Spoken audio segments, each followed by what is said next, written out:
Hello friends, today we are going to learn your chapter number 3. તમારું chapter number 3 કયું છે તો કે એન્વાયરમેન્ટલ ડિગ્રેડેશન એન્ડ મેનેજમેન્ટ. બરાબર, આ આખું તમારો ચેપ્ટર છે જેમાં બે એક પર્ટિક્યુલર પાર્ટ પડી જાય છે. First part is environmental degradation and second is environmental management. તો સૌથી પહેલા હવે આજના લેક્ચરમાં આપણે શું ડિસ્કસ કરવાના છીએ તો કે એ છે એન્વાયરમેન્ટલ ડિગ્રેડેશન. બરાબર, તો લેટ અસ સી કે એનું મિનિંગ શું થાય છે.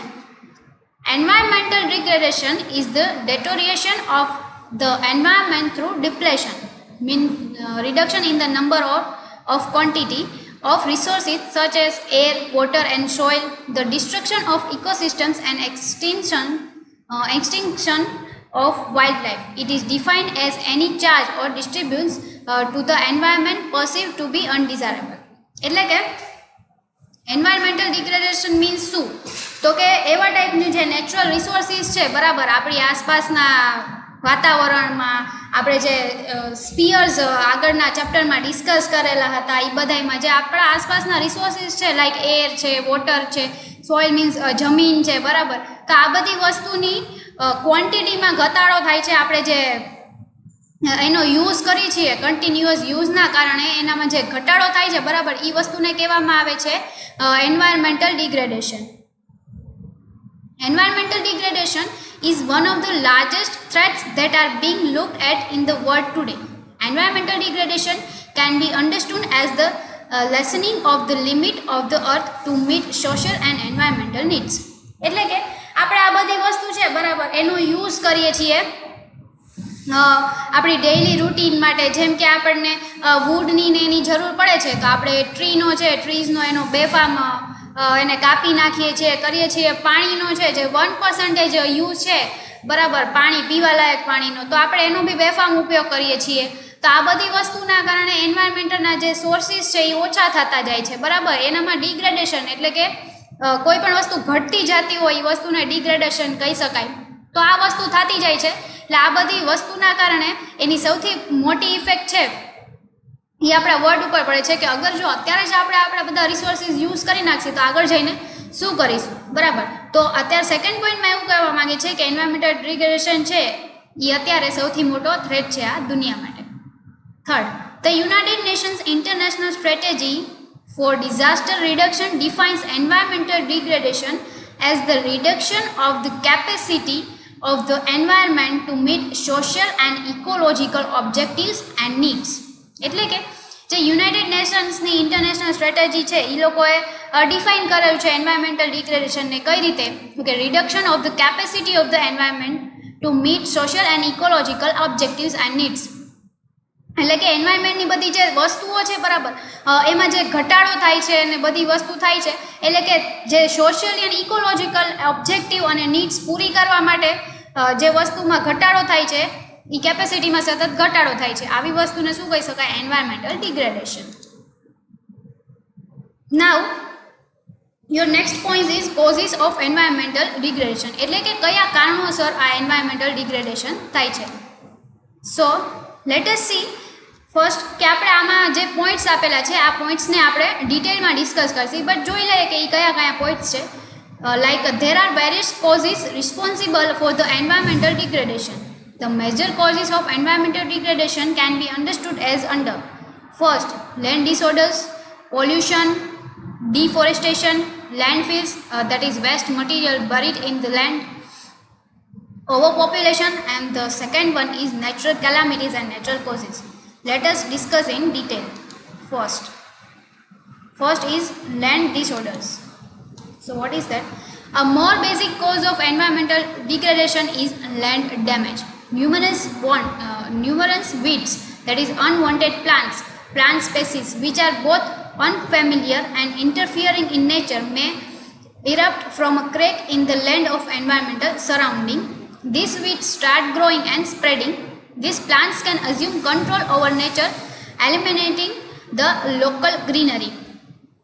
લેન્ડ ડિસઓર્ડર્સ એટલે કે શું તો કે એને એવું કહી શકાય કે જે જમીન હોય છે, બરાબર, જ્યાં અમુક જગ્યાએ એવી જમીન પડેલી હોય છે એમાં છે ને અમુક એવા ટાઈપના પ્લાન્ટ્સ ઉગે છે અને વનસ્પતિઓ ઉગે છે જ્યાં આપણે સરખું ધ્યાન ના આપતા હોય. અમુક ઘણી બધી એવી વનસ્પતિઓ હોય કે જેમાં આપણે કોઈ ખાતર કે એવું કાંઈ આપવાની જરૂર ન હોય, બટ એની જાતે જ ઉગી જતી હોય, બરાબર. ત્યાં ચાહે તમે એને પાણી આપો ના આપો, એને પૂરતું પોષણ છે એ મળે ના મળે, બટ એ એની જાતે જ અમુક વાતાવરણને અફેક્ટ થઈને એ બની જતી હોય, બરાબર, ઉગી જતી હોય. તો અમુક સારી એવી ટાઈપની જમીન છે ત્યાં બી આજે અને જે ઉપયોગમાં નથી આવતી, તો સારી એવી ટાઈપની જમીન છે ત્યાં બી ઉપયોગમાં નથી આવતી એવી બધી વનસ્પતિઓ ઉગી જાય છે, બધું થઈ જાય છે. તો એનાથી શું થાય છે કે જે જમીનનો પાર્ટ છે જેને આપણે સારી રીતે યુઝ કરી શકીએ ને બધું કરી શકીએ, એનો ઉપયોગ આપણે પ્રોપરલી કરી શકતા નથી. તો એને શું કહેવામાં આવે છે તો કે લેન્ડ ડિસઓર્ડર્સ. તો આવી રીતે જે લેન્ડ છે, બરાબર, એનો ઉપયોગી વસ્તુનો કાંઈ ઉપયોગ નથી કરી શકતા. અને જ્યારે બીજી જગ્યાએ અમુક એવું વસ્તુ છે કે જ્યાં પડતર જમીન, પડતર નથી બટ સારી એવી જમીન છે, એને બી આપણે બિલ્ડર્સ છે એ લઈ લે છે ને ત્યાં બિલ્ડિંગ્સ ઊભા કરે છે. તો એક બાજુ એવું વસ્તુ થાય છે કે જ્યાં જમીન સારી છે કરે છે, બટ આ પ્લાન્ટ ને એની વસ્તુને લીધે કે જમીન બગડી જાય છે. બીજી બાજુ સારી જમીન છે બટ ત્યાં નીડ છે બિલ્ડર્સને એ લોકોને ફ્લેટ્સ ને બનાવવાની, તો એ લોકો બનાવી નાખે છે. તો આ જે વસ્તુ છે એને શું કહી શકાય? Land disorders. Next is pollution. હવે આપણને ખબર જ છે પોલ્યુશન એટલે શું, તો કે પ્રદૂષણ. હવે કયા કયા ટાઈપના પ્રદૂષણ હોય, તો કે એર પોલ્યુશન છે, વોટર પોલ્યુશન છે, લેન્ડ પોલ્યુશન છે, નોઇઝ પોલ્યુશન છે, બરાબર. આવી રીતે ઘણા બધા ટાઈપના પોલ્યુશન હોય છે ને એ કઈ રીતે આમ કરે છે એ આપણે ક્યાંક ને ક્યાંક ખ્યાલ જ હોય છે, બટ તોય હવે આમાં પોઈન્ટ આપેલો છે તો આપણે ડિસ્કસ કરી લઈએ. Pollution in whether form, whether it is air, water, land or noise is harmful for the environment. Air pollution pollutes the air that we breathe which cause health issues. કે air pollution છે, બરાબર, હવા છે, બરાબર, એ પ્રદૂષિત થઈ જશે તો એના કારણે આપણને શેમાં, તો કે આપણને જે શ્વાસોચ્છ્વાસની પ્રક્રિયા છે, બરાબર, એમાં આપણને નુકસાન કરશે. Second, water pollution degrades the quality of water that we use for drinking purpose. કે વોટર પોલ્યુટ થઈ જાય તો એ આપણે રોજબરોજની જિંદગીમાં પીવાલાયક પાણી તરીકે યુઝ કરતા હોય એમાં આપણને નુકસાન કરશે. Then after, land pollution results in degradation of earth's surface as a result of human activities. Land pollution છે, બરાબર, એમાં ડિગ્રેડેશન થશે અને એમાં ઘણા જે સારી એવી લેન્ડ છે ત્યાં બી આવી બનાવી નાખશે, બધી જગ્યાએ ફ્લેટ ને એવું બનાવી નાખશે, તો એના કારણે બી ઘણું બધું નુકસાન થાય છે. અને last is noise pollution can cause irreparable damage to our ears when exposed to continuous large sound like honking of vehicles on a busy road or machines producing large noise in a factory or a mill. Noise pollution છે એટલે કે અવાજનું પ્રદૂષણ, એ આપણને કઈ રીતે હાનિકારક થશે, તો કે કન્ટિન્યુઅસ વાગે રાખશે તો આપણા કાન છે, બરાબર, એને એ નુકસાન કરશે. Next is deforestation. What is that? Deforestation is the cutting down of trees to make way for more homes and industries. Rapid growth in population and urbanization are two of the major causes of deforestation. Deforestation contributes to global warming as decreased forest size increases the carbon proportion in the environment. Deforestation એટલે શું કે આપણે જે આ જંગલો છે, બરાબર, એને બેફામ કાપીએ છીએ, કરીએ છીએ આપણા ઘર અને ઇન્ડસ્ટ્રી માટે. એમાં પોપ્યુલેશનનો વધારો થવાને કારણે આ ઝાડને કાપવાની બધી વસ્તુ છે એમાં બી ખૂબ ઘણો બધો વધારો થાય છે. અને પોપ્યુલેશન અને અર્બનાઇઝેશન એટલે કે અર્બનાઇઝેશન મીન્સ શહેરીકરણ, અને પોપ્યુલેશન એટલે કે આપણે જે વસ્તી હોય, બરાબર, એમાં વધારો થતો જાય છે. તો આ બે વસ્તુ છે એ ડિફોરેસ્ટેશનનું સૌથી મોટા કારણો છે, જેના કારણે આપણે ઝાડવાને બી કટ થવાના કારણે ગ્લોબલ વોર્મિંગ છે, બરાબર, એમાં બી સતત વધારો થાય છે. Next point is landfills, that is waste material buried in the land. What is meaning by of that કે buried in the land એટલે કે ઘણું બધું વેસ્ટ મટીરિયલ છે, લાઈક કચરો છે, પ્લાસ્ટિક, બરાબર, આપણને કહે છે કે પ્લાસ્ટિકનો ઓછું યુઝ કરો, બટ આપણે પ્લાસ્ટિકનો જ્યારે યુઝ કરીએ છીએ વધારે પ્રમાણમાં તેનું શું થાય છે કે એને તમારા ઘરેથી તો કોઈ કચરાવાળા કે કોઈ લઈ જાય છે, બટ ધેન આફ્ટર એવી જ રીતે એક ઘર, બે ઘર, આખા આટલા બધા એક શહેરનું ભેગું થઈને એને કોઈ એક પર્ટિક્યુલર લેન્ડ ઉપર નાખે છે. તો એમાં શું થાય છે કે તમારું ગ્લોબલ વોર્મિંગનું પ્રમાણ તો વધે જ છે, સાથે સાથે એ જે લેન્ડ છે, કંપની જેની ઉપર એ વસ્તુ પડેલી છે એનો બી નાશ થાય છે. તો આવી રીતે જે છે એ લેન્ડ ફિલ્સ કહી શકાય આ વસ્તુને. So let us read. Landfills come within the city due to large amount of waste generated by household, industries, factories and hospitals. Landfills pollute the environment and destroy the beauty of the city. Landfills produce foul smell when burned and cause huge environment degradation. એટલે કે જ્યારે આ પ્લાસ્ટિકને બાળવામાં આવે છે, કરવામાં આવે છે, ત્યારે એની સ્મેલના કારણે એર પોલ્યુશન બી વધે છે, બરાબર. જેમ આપણે વાત કરી એમ આ બધો કચરો છે એ ક્યાંથી વધુ જનરેટ થાય છે, તો કે હાઉસ હોલ્ડ, ઘરમાંથી, ઇન્ડસ્ટ્રીઝમાંથી, ફેક્ટરીઝમાંથી અને હોસ્પિટલ્સમાંથી. આ બધી વસ્તુ છે લેન્ડફિલ્સ એ એન્વાયરમેન્ટને પોલ્યુટ તો કરે છે, બટ સાથે સાથે એની જે સિટીની બ્યુટી છે એને બી ડિસ્ટ્રોય કરે છે. Next is overpopulation. Rapid population growth puts strain on natural resources which results in degradation of our environment. Increase in population means more demand for food, cloth and shelter. You need more space to grow food and provide homes to millions of people. This results in deforestation, which is another factor of environmental degradation. એટલે કે પોપ્યુલેશનમાં છે, બરાબર, ઘણો બધો વધારો થઈ ગયો છે. તો જેમ લોકો વધતા જાય છે એવી રીતે તમારા જમવા કરવાની બરાબર બધી જે વ્યવસ્થા છે એમાં બી વધારો થતો જશે. દેન આફ્ટર તમને રહેવા કરવા માટે છે કે એક વ્યક્તિ છે એ એક ઘરમાં છે 4 વ્યક્તિ રહી શકતા હતા. હવે તમારા ઘરમાં બીજા 2 નવા સદસ્ય આવ્યા છે તો 6 જણા. તો હવે જેમ જેમ લોકો વધતો જાય છે એમ ક્રાઇટેરિયા બી વધતો જાય છે આપણા ઘરનું, બરાબર. એમાં તમારે ખાવાનું બી વધતું જાય છે. દેન આફ્ટર તમારા રહેવા કરવાનું બધી તમારે ફેસિલિટી છે એ વધારવી પડે છે. તો આ જે વસ્તુ થાય છે એના કારણે ઘણું બધું નુકસાન થાય છે કે આપણે વધુ ને વધુ ઝાડવા કાપીએ છીએ, કરીએ છીએ. શેના માટે? તો કે એક તો ફૂડ માટે અને સેકન્ડ તમારા રહેવા માટે. તો આવી રીતે ઓવર પોપ્યુલેશનના કારણે બી એન્વાયરમેન્ટલ ડિગ્રેડેશન છે એમાં ઘણો બધો વધારો થાય છે. Your next point is natural calamities and natural causes. Things like flood, quakes, tidal waves, storms and wildfires can totally crush nearby animal and planet groups to the point where they can no longer survive in those areas. This can either come to completion through physical demolition as the result of a specific disaster or by the long-term degradation of asset by the presentation of an obtrusive foreign species to the environment. એટલે કે next reason શું છે? તો કે natural કેલામિટીઝ and natural causes. કે natural કેલામિટી જેમ કે વાવાઝોડો છે, પૂર છે, આવી બધી વસ્તુ આવે છે, બરાબર. એના કારણે શું છે કે અમુક જગ્યાએ વાવાઝોડું આવે છે તો ત્યાં બધી વસ્તુનો નાશ થઈ જાય છે. એ જે એના આજુબાજુના ગામડાઓ હોય અથવા તો કોઈ સિટી હોય, બરાબર, ત્યાં લોકો રહી શકતા નથી. એક તો ઓલરેડી એન્વાયરમેન્ટલ ડિગ્રેડેશન થાય છે, બરાબર, પોપ્યુલેશનમાં વધારો થાય છે. આના લીધે ઓલરેડી આપણે વધારે જે જગ્યા છે એમાં બી ઘણા બધા લોકોને સંભાળવાના છે, બટ જે જગ્યા છે એમાંથી બી ઘટાડો થતો જાય છે, બરાબર. શેના લીધે? તો કે નેચરલ કેલામિટીઝના લીધે. હા, બીજી વસ્તુ છે જે આર્ટિફિશિયલ વસ્તુ છે એ આપણે કંટ્રોલ કરી શકીએ, બટ નેચરલ કેલામિટીઝ છે એને આપણે કંટ્રોલ નથી કરી શકતા. તો આપણાથી જે કંટ્રોલ થાય છે એને કંટ્રોલ કરીને આપણે જે બધી એન્વાયરમેન્ટલ ડિગ્રેડેશન છે એ ઘટાડી શકીએ તો એવા કામ કરવા જોઈએ. અને નેચરલ કેલામિટીઝ છે, બરાબર, એ ઓછામાં ઓછું બધાને અફેક્ટ કરે એવું આપણે કંઈક કામ કરવું જોઈએ. So this can either come to completion through physical demolition. એટલે કે જ્યારે પૂર કેવું આવે તો એ વિસ્તારમાંથી બધા જે લોકો હોય એને બીજા વિસ્તારમાં ખસેડવામાં આવે છે. એટલે બીજા વિસ્તારમાં વધારો થઈ જાય છે લોકોનો, અને આ વિસ્તાર છે એ ટોટલી પછી કાંઈ યુઝનું નથી રહેતો. હા, અમુક જે વસ્તુ એ 2-3 વર્ષ પછી પાછું થઈ જાય છે. જેમ કે કચ્છમાં નેચરલ કેલામિટીઝ આજથી ઘણા બધા વર્ષો પહેલાં આવેલો હતો. અપ્રોક્સ 2001માં ત્યાં જે ભૂકંપ આવેલો હતો તેના પછી આટલા બધા વર્ષ લાગી ગયા છે એમને પ્રિપેર થવા માટે, એને ફરીથી આવી રીતે ઊભું થવા માટે. તો એ કાં તો એકદમ પૂરું થઈ જાય છે, તમે એનું બીજી વખત યુઝ ન કરી શકો, કાં તો એ બધી વસ્તુ ઊભું થવા માટે કરવા માટે ઘણો બધો ટાઈમ લે છે. તો આવી રીતે નેચરલ કેલામિટીઝ અને નેચરલ કોઝિસ બી આપણા એન્વાયરમેન્ટલ ડિફોરેસ્ટેશનમાં વધારો કરે છે.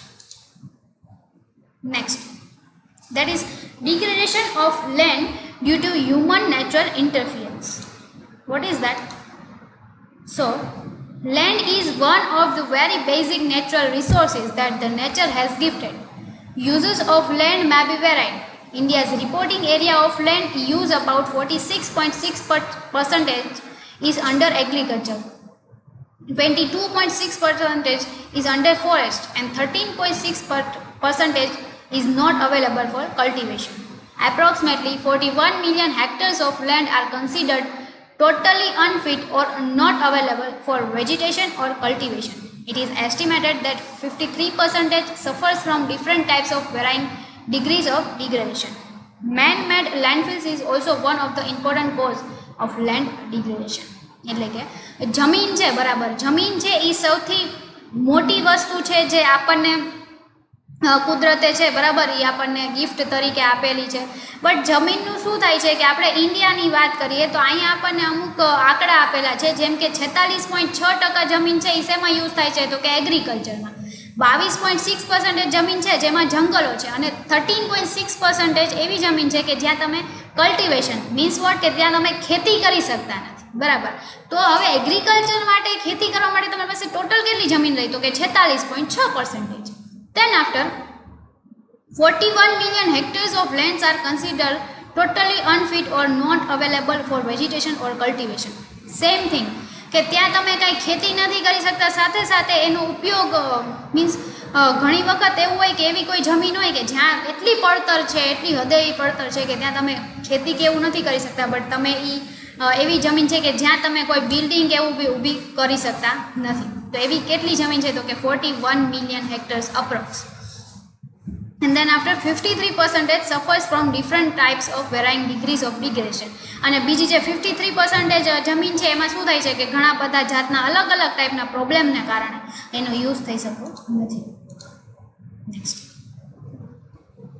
below mentioned are the types of land and how they are degraded by the man and nature, eventually deteriorating the quality and use of land.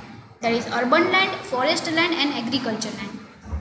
એટલે કે અહીંયા આપણને નીચે અમુક લેન્ડ કઈ રીતે યુઝ થાય છે અથવા તો એનું કઈ રીતે ડિગ્રેડેશન એટલે કે એનામાં ઘટાડો થાય છે અથવા તો એનો ઉપયોગ પ્રોપર થઈ શકતો નથી, એનું આપણને લિસ્ટ આપેલું છે. એમાં 3 ટાઈપની લેન્ડ છે, urban land, forest land and agriculture land. Let S C that in detail. First point is urban land. Urban land is the land used for habitation of human being with all the latest amenities and technology. Since last many decades there has been constant rise in urbanization ratio. The land which is developed as the cities for the human habitation is urban land. The urban land is that part of the land which is most affected and degraded land by the human activities. When a man starts living in a place, he needs all those facilities to make him comfortable, like house, transportation service, communication facilities, various means of livelihood, and the list is endless. Urban land એટલે કે શું આપણે કીધું કે જે રીતે શહેરીકરણમાં વધારો થાય છે તો એમાં વધારો કઈ રીતે થાય છે કે જે ગામડાના વિસ્તારના બી લોકો છે અથવા તો બીજા કોઈ દેશમાં રહેતા અથવા તો બીજા કોઈ સિટીમાં રહેતા લોકો છે એ બીજી સિટીમાં ટ્રાન્સફર થાય છે. તો ત્યાં ટ્રાન્સફર થવાથી શું થશે કે ઓલરેડી ત્યાં તો ઘણા બધા લોકો રહે છે, એને તો આપણે ફેસિલિટી પ્રોવાઈડ કરીએ છીએ, બટ બીજા જે નવા લોકો આવેલા છે, બરાબર, એને બી ફેસિલિટી પ્રોવાઈડ કરવી પડશે. ખાલી એટલું નથી કે એ લોકો માટે આપણે ઘર ઊભા કરી દઈએ છીએ, એ ઘરમાં રહી શકે છે, બસ એટલું, બટ નહીં, એના પછી બી વધારે, જેમ કે ટ્રાન્સપોર્ટેશન સર્વિસ છે તો એમાં બી લોકોનો વધારો થાય છે, તો એ સર્વિસ બી આપણે વધારવી પડશે. દેન આફ્ટર કોમ્યુનિકેશન ફેસિલિટીઝ છે એ બી વધારવી પડશે. તો આ બધી ફેસિલિટીઝ વધારવા માટે આપણે ક્યાંક ને ક્યાંક જગ્યાએ કોઈ ઓફિસ કે તો કોઈ રોડ કે રસ્તા કરવું પડશે, જેથી કરીને આપણે જંગલો છે એનો અને આજુબાજુના વિસ્તારમાં તો જંગલોનો નાશ કરીએ છીએ અને આવી રીતે શહેરીકરણ વધારતા જાય છે, જેના કારણે જે આપણું એન્વાયરમેન્ટલ ડિગ્રેડેશન છે એમાં ઘણો બધો વધારો થાય છે. But this results into too much degradation of land which he may use for his comforts. Again, the land used for the urban development results into non-used land for any other vegetation purpose. Industrial waste dumped on this land is one of the major sources of degradation. જેવી રીતે આપણે વાત કરી કે environmental degradation છે એમાં તો વધારો થાય છે, સાથે સાથે અમુક એવી જમીન હોય આજુબાજુના કે શહેરની નજીકમાં જ કોઈ એવી જમીન છે કે જ્યાં છે ત્યાં આપણે શાકભાજીને ઉગાડી શકીએ છીએ, ખેતી કરી શકીએ છીએ, બટ જસ્ટ બિકોઝ ઓફ શહેરીકરણ વધવાને લીધે આપણે ત્યાં બી બિલ્ડિંગ્સ બનાવી દઈએ તો એ વસ્તુ બી થઈ શકતી નથી. અને સાથે સાથે બીજી સાથે લોકો રહેવા આવે છે એ તો ઠીક છે, બટ સાથે સાથે ઇન્ડસ્ટ્રીયલાઇઝેશન છે એ બી વધતું જાય છે, જેના કારણે સેમ એન્વાયરમેન્ટલ ડિગ્રેડેશનનો પોઈન્ટ વધી જાય છે. Next point is the forest land. The forests are most valued natural resources, but this land too has been constantly affected by the human activities. Deforestation and degradation has been constantly distributing the forest resources. Deforestation is the diversion of forest to other uses. Degradation of forest is also occurring constantly. It means reduction in the productivity of the forest due to unsustainable harvesting, forest fires, pollution and pests. Productivity mainly refer to production of timber, firewood, fodder and industrial wood. Degradation has its own impacts. Degradation of forest affects the ecosystem and capacity of forest as carbon dioxide sinks. Well, second thing is forest land. તો કે forest land છે આપણે સમજાય એવી રીતે શું છે કે જંગલનો જે વિસ્તાર છે, બરાબર, જે જંગલનો વિસ્તાર છે આખું, ત્યાં ખાલી જંગલો જ છે, આપણે બીજું નથી કરતા. બટ આ જે હ્યુમન એક્ટિવિટીના લીધે, જેમ આપણે વાત કરી કે અર્બન લેન્ડમાં જે રીતે વધારો થતો જાય છે, એવી જ રીતે ફોરેસ્ટ લેન્ડમાં કન્ટિન્યુઅસ ઘટાડો થતો જાય છે. બિકોઝ જેમ લોકો બીજા શહેરમાંથી અહીંયા રહેવા આવે તેમ કરીને આપણે વધારે જંગલોને કાપીએ છીએ અને ત્યાં બિલ્ડિંગ્સને ઊભી કરી દઈએ છીએ, બરાબર. બટ બીજી વસ્તુ શું છે તો કે જંગલોમાં એવું થાય છે કે આ બધી વસ્તુ તો એને અફેક્ટ કરે છે, સાથે સાથે ઘણું બધું, જેમ કે આપણે જંગલોને પાડીને, બરાબર, ત્યાં કોઈ ખેતી કે એવું કરે છે, ચલો રહેવા ના ગયા, બટ ખેતી કે એવું કરવા ગયા, બરાબર, અથવા તો ત્યાં અચાનકની આગ લાગી જાય છે જેથી આખા જંગલો છે એ બળી જાય છે અને ધેન આફ્ટર પોલ્યુશન વધતું જાય છે, તો એની ઇફેક્ટ બી જંગલો ઉપર આવે છે. તો આ બધી વસ્તુ છે એ જંગલોને ઘણી બધી ઇફેક્ટ કરે છે. હવે ફોરેસ્ટ લેન્ડની સૌથી મોટી પ્રોડક્ટિવિટી શું છે તો કે મેઇન છે ટિમ્બર છે, જેમ કે એ લાકડું આપે છે, પછી ઘર બનાવવા માટેનું લાકડું આપે છે, ધેન આફ્ટર તમને જે બળતણ તરીકે ઉપયોગ કરી શકે એના માટેનું આપે છે, ધેન આફ્ટર એ ઘણી બધી એવી વસ્તુ છે જે ઇન્ડસ્ટ્રીયલ વુડ, એટલે કે આપણે ઉદ્યોગમાં કામ કરી શકાય એવી બધી લાકડા આપે છે. તો આવી રીતે અલગ અલગ ટાઈપનું વસ્તુ એ પ્રોવાઈડ કરે છે. બટ આ વસ્તુમાં બી સદંતર ઘટાડો થતો જાય છે just because of environmental degradation. અને એનાથી શું થાય છે કે વધારે ને વધારે ઝાડવા કપાવાનો વસ્તુ થાય છે, જેથી કારણે આપણા જે વાતાવરણમાં છે એ કાર્બન ડાયોક્સાઇડનું પ્રમાણ વધી જાય છે. Third one is agriculture land. In India 46.6% land is under cultivation or is agriculture land. India has during last 50 years increased food production from 50 million tons to 200 million tons. Use of fertilizers is one of the important contributors of increased production. Pesticides and fertilizers are chief chemicals which are used by agriculturists for spraying on crops and the soil. Pesticides were introduced to kill the pests of crops and other pests. It was found that these pesticides were not only killing pests but were directly or indirectly injuring the other animal including human. હવે agriculture land એટલે કે જ્યાં આપણે agriculture land છે ત્યાં આપણે શું કરી શકીએ કે ખેતી કે એવી વસ્તુ કરી શકીએ. તો હવે ઇન્ડિયામાં કેટલી એવી જમીન છે તો કે 46.6% લેન્ડ છે એ એગ્રીકલ્ચર લેન્ડમાં આવે છે, બરાબર. ધેન આફ્ટર જેમ આપણે વાત થઈ કે પોપ્યુલેશન વધવાને લીધે લોકોના ખોરાકમાં એમાં બી વધારો થતો જાય છે. તો અહીંયા આપણને રેશિયો આપેલો છે કે છેલ્લા 50 વર્ષમાં જે ફૂડનું પ્રોડક્શન છે એ 50 મિલિયન હતું, જેમાંથી વધીને કેટલું થઈ ગયું તો કે 200 મિલિયન ટન્સ થઈ ગયું છે, બરાબર. હવે આપણને કીધું છે કે એગ્રીકલ્ચર લેન્ડ છે તો એમાં કઈ રીતે નુકસાન થાય છે તો કે પેસ્ટિસાઇડ્સ, જે ખેડૂતને હશે એને ખબર હશે કે પેસ્ટિસાઇડ્સ કરીને જે કાંઈ દવા આવતું હોય, એટલે કે જંતુનાશક દવા હોય કે જે તમે ખેતી કરતા હોય એમાં તમે જે પાક વાવેલો હોય એમાં અમુક જીવજંતુ હોય એને મારવા માટે યુઝ થાય છે. બટ એનું ખબર પડે છે કે ખાલી એના માટે જ ન થતું, બટ એને મરી તો જાય છે જીવજંતુ, બટ સાથે સાથે બીજા ઘણા બધા એનિમલ હોય એને બી અફેક્ટ કરે છે. ઓર ડાયરેક્ટલી ઓર ઇનડાયરેક્ટલી હ્યુમન, આપણે એ વસ્તુ ખાના છીએ તો આપણને બી અફેક્ટ કરે છે. સાથે સાથે એ લેન્ડ છે, બરાબર, એ જે જમીન ઉપર ઉગાડ્યો છે એની બી જે ફળદ્રુપતા હોય એનામાં ઘટાડો કરતો જાય છે. સો આપણે જે આ બધા પોઈન્ટ જોયા એ શું હતું કે degradation of land due to human natural interferes, જેમાં આપણે 3 ટાઈપની લેન્ડ છે ડિસ્કસ કરેલી હતી. That is first urban land, second is forest land and the third one is agriculture land. So the next topic of your chapter we will discuss in our next lecture. Thank you.